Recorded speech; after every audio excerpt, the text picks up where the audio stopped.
Olá, você que nos acompanha aqui pelo Notícias Agrícolas, eu sou Letícia Guimarães e a gente começa agora mais um boletim. Vamos falar sobre mercado do boi gordo. Eu estou aqui com o Herbert Aguiar, que é consultor da Rede Agroconsultoria. Vamos falar um pouquinho desse repique de alta que tem se sustentado no mercado do boi gordo, nos contratos futuros, no mercado físico. E vamos comentar um pouquinho sobre quem travou lá em julho contratos a termo e que está aí, talvez, deixando de ganhar alguma coisa com essas altas. Herbert, seja muito bem-vindo. Obrigado, Letícia. Bom dia. A gente tem aí muitos que se apegaram, né, a cuidar um pouco do risco de preço da queda e descuidaram de um risco de uma possibilidade de alta. Isso tem ocasionado, assim, tirado bastante o sono de alguns produtores.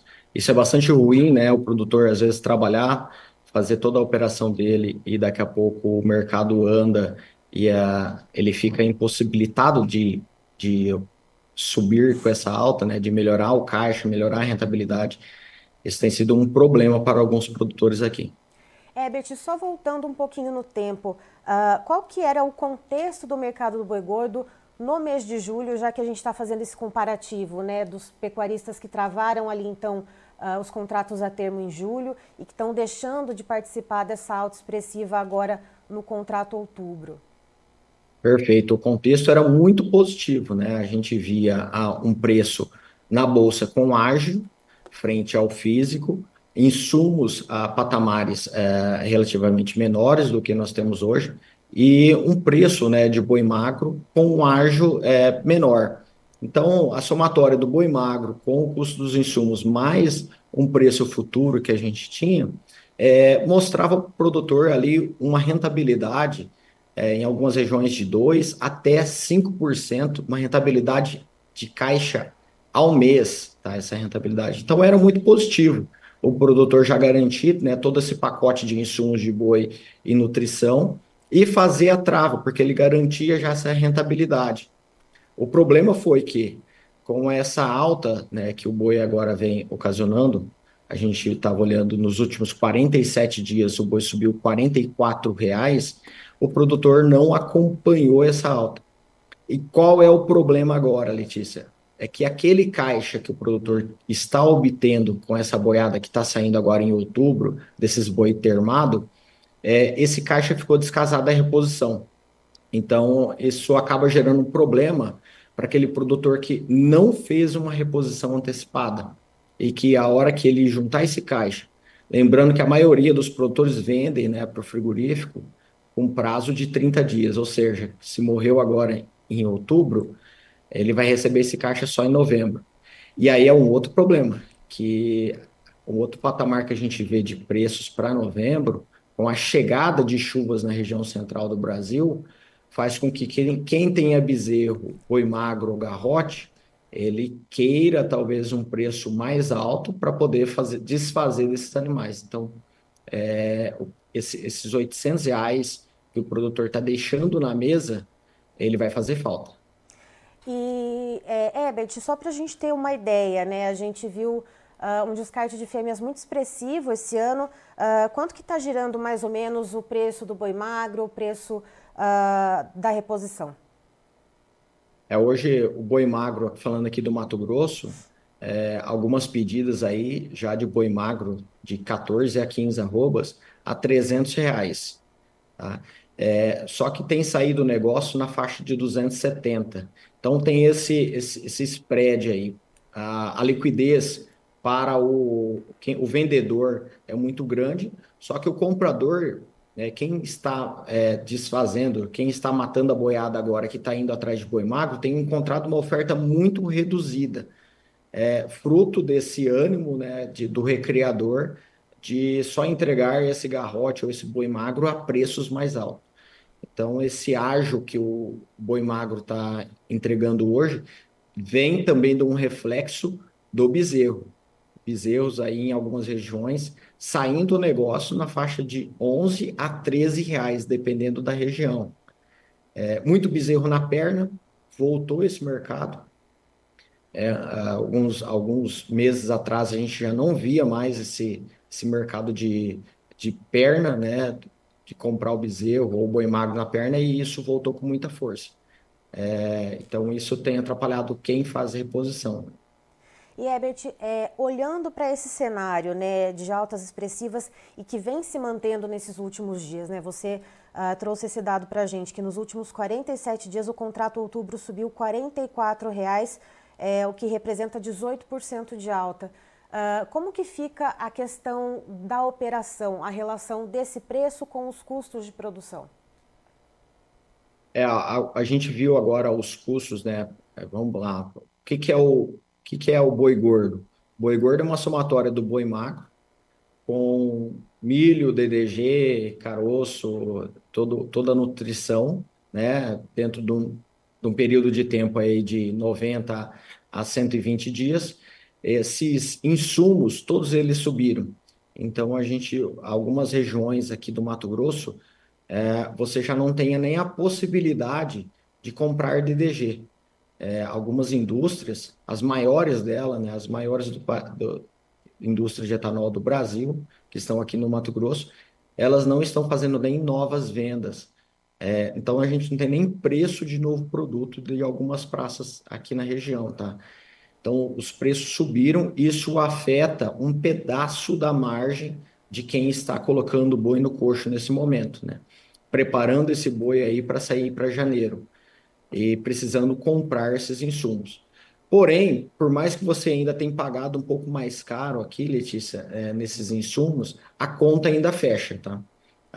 O animal ali para sair em janeiro e fevereiro, ela ainda está bastante positiva e provavelmente ela deve melhorar ainda mais. Então, o mercado tem trabalhado com essa possibilidade e é uma realidade que está acontecendo. Herbert, e olhando aqui, né, a tabelinha da B3, né, com os preços dos contratos futuros, a gente vê tanto outubro, novembro, dezembro ali na faixa dos 288 e alguns quebrados a arroba. O que pode acontecer para a gente chegar aos 290, tentar beliscar os 300? É uma realidade? Isso é factível? E quais são os fatores que podem fazer isso acontecer? Algo que tem muita gente esperando, né? Chegar a esses 300 ali na bolsa. Vai ser uma região de bastante resistência. Muitos produtores que nos procuram estão aguardando, por exemplo, esse número 300 para poder, por exemplo, fazer um preço mínimo, para conseguir fazer algumas estratégias de comercialização. Então, ele é uma resistência forte, só que ele precisa primeiro romper os 290, né? Esse contrato outubro. E isso deve acontecer, fruto talvez do CPEA que a gente viu ontem, saindo a 293. Se a gente continuar vendo essa semana esse boi em São Paulo sendo negociado acima de 290, a gente vai ver esses 290 da B3 virando um suporte e criando um rumo aí aos R$ 300. Bastante oportuno para o produtor olhar isso e tentar pelo menos fazer um preço mínimo, né? Garantir isso, porque o preço futuro, ele para o produtor, o que ele interessa é ele se defender. Então, cria essa possibilidade, né? A gente não sabe o que vai acontecer hoje à tarde, imagina, nos próximos meses.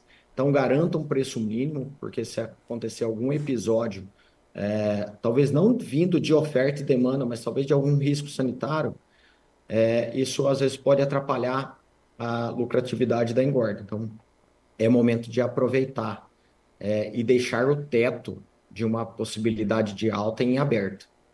Herbert, e por falar em questão de demanda, a gente vê esses preços subindo. Como que essa demanda aqui no mercado interno está respondendo a essas altas de preço? As exportações a gente vê que ainda seguem com números expressivos, né, em questão de volume também de arrecadação. Então eu queria saber como que está pesando demanda interna, demanda externa nesse momento e o que a gente deve ver nos próximos meses. A gente vê agora o preço da carcaça casada, ela continua subindo, o preço do boi gordo vem tentando encontrar com ela, e o ágio, né, aquela margem que a gente via do frigorífico com o preço do boi gordo, que estava muito interessante, ela começa a diminuir. O consumidor ele vai encontrar uma carne um pouco mais cara no mercado. Os suínos têm ajudado isso, então a relação de boi com os suínos vai estar positiva. O frango ele tende a pegar a carona nisso, então vai depender muito do consumidor interno nosso, conseguir pagar um pouco mais, conseguir, de certa forma, originar essa carne no supermercado. O varejo, ele deve perder uma fatia dessa margem de lucro, e isso pode ser um limitador mais à frente, né? A gente vê que a carne para exportação, ela tem deixado muita margem. A gente conseguiu romper ali os patamares de US$ 50 na arroba, e daqui a pouco, se a gente tiver um câmbio sustentando, né, acima dos 5,50, isso fica muito interessante para o produtor, porque faz com que o nosso excedente continue crescendo na exportação. Então, a gente chega agora, talvez, 13º aí nos próximos 60 dias, isso faz com que o brasileiro consuma mais carne e tenha um apego aí para que a gente permaneça em patamares maiores de preço. Certo. Herbert, muito obrigada pelas informações. Você é sempre muito bem-vindo aqui com a gente no Notícias Agrícolas. Obrigado, Letícia. Tá, então estivemos com o Herbert Aguiar, que é consultor da Rede Agroconsultoria, nos trazendo as informações nessa terça-feira, dia 8 de outubro, a respeito do mercado do boi gordo. Os preços seguem sustentados na B3, passando o contrato tanto outubro, novembro e dezembro, passando um pouquinho ali dos R$ 288 arroba, depois a gente vai trazer para vocês na tela esses preços. E o que o Herbert traz para a gente? Que é muito possível, ainda que haja alguma resistência, porque a gente já vê esses patamares de preço bastante elevados, baseado na referência do CPEA, que está em R$ 293 e alguns quebrados o preço da arroba, que esse preço de 288 no futuro seja rompido, então, passe a trabalhar na casa dos 290. E é possível, sim, que chegue naquele número que todos os pecuaristas querem que chegue nos R$ 300, né? Então, mas é preciso primeiro, então, romper esse teto de 290 para daí, então, tentar beliscar esses R$ 300. Fato é que o Herbert ele trouxe aqui um valor para a gente. No Mato Grosso, nos últimos 47 dias, o preço da arroba bovina subiu R$ 44. Isso significa uma alta de 18%, isso referente ao contrato outubro. E no mercado físico também teve uma alta de cerca de 18% no Mato Grosso, saindo de R$ 225 arroba para R$ 265. E aí, o que acontece? Lá em julho, quando havia um lucro, né, na operação para o pecuarista, muita gente que travou ali boi a termo está deixando de participar dessas altas nesse momento. Então, muitos pecuaristas ali, inclusive o Herbert estava comentando comigo antes da gente entrar ao vivo, procurando especialistas para tentar ver alguma solução, então, para participar, não participar dessas altas, mas tentar ali obter, então, uma fatia dessas vantagens que a gente está vendo nesse momento para o mercado. Outro ponto que o Herbert trouxe é a questão dos custos de produção que estão se elevando, a questão do boi magro, o preço do DDG, caroço de algodão, preço do milho, estão subindo, mas segundo o Herbert, a engorda ainda está compensando. Agora eu vou pedir para o Pedro colocar os preços na tela. Vamos lá então, o contrato de outubro, a gente vê uma pequena alta de 0,16%, valendo R$ 288,85 arroba. O novembro, uma alta um pouco mais tímida de 0,12%, cotado a R$ 288,30 arroba. O dezembro subindo 0,16%, valendo R$ 288,45 arroba. E a referência para o boi gordo CPEA, ela é de uma alta de 0,46%, valendo R$ 293,15 arroba. Eu termino por aqui, já tem mais informação para você. Notícias agrícolas, informação agro relevante e conectada.